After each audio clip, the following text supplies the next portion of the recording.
Quote, "This committee is committed to providing rigorous oversight of the Defense Department's military operations in the Caribbean.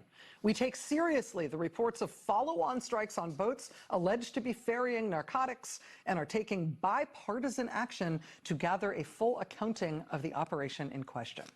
That is a statement signed by the top Democrat on the House Armed Services Committee, Congressman Adam Smith.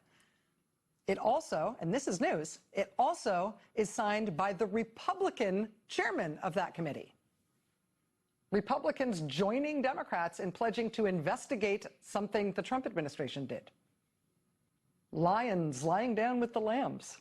It's like cats volunteering for baths. It's like the Jets winning a football game. What is going on here?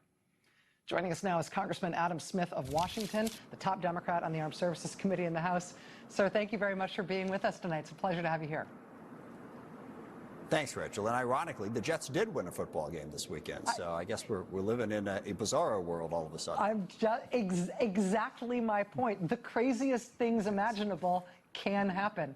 Let me ask you first, for those of our viewers who are thinking, listen, the strikes to blow up these boats in the Caribbean seem illegal enough. Why is it worse? Why is it a qualitatively different scenario? Why is it so much more upsetting to members of Congress that there was a follow-on strike to kill survivors of one of these initial attacks?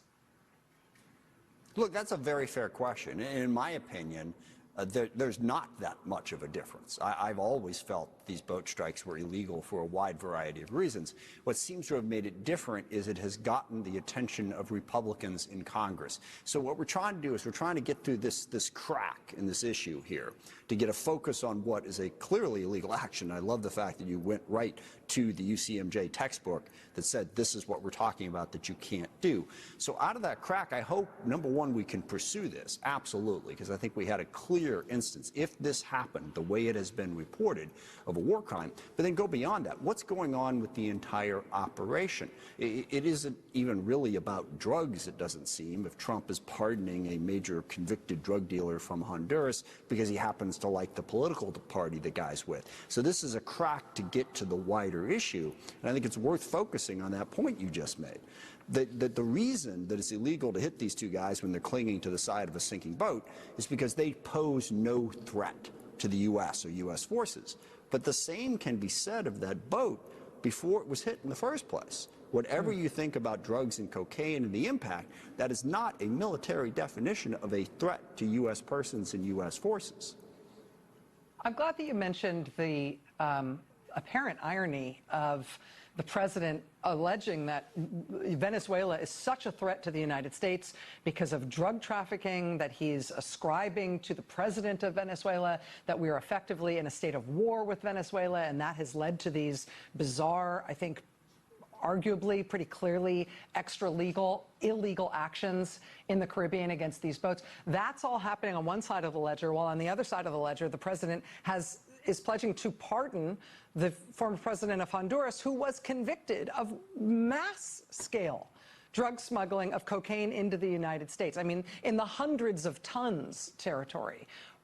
Because of that, because that sort of gives lie to the drug trafficking explanation for what's going on with us in Venezuela, does that give you any more clarity on why they are ratcheting up these tensions with Venezuela to the point where it almost feels like it may be war any day now? Look, I personally have had clarity for some time. With Donald Trump, this is about his personal power. And it's also about his 19th century belief in spheres of influence. You know, that the Western Hemisphere is ours. And Petro and Venezuela are refusing to bend the knee to Trump. That's why he's going after them. It's not about drugs. It's about his power over the region. It's the same reason that he's selling out Ukraine to Russia, in this belief of strongman rule and spheres of influence. So this is about much more than one illegal boat strike, and I hope people understand that.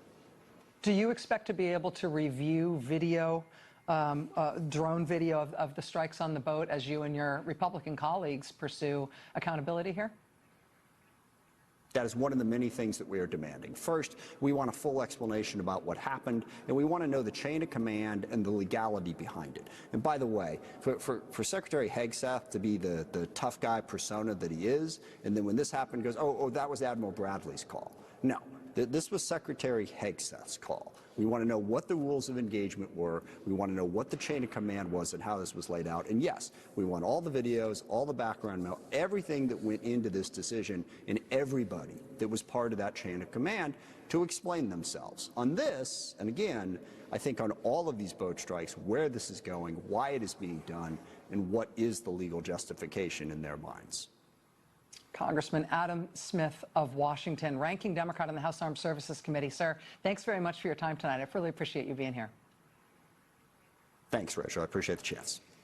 We should note that former JAGs, former military lawyers, put out a statement today saying anyone who issues or follows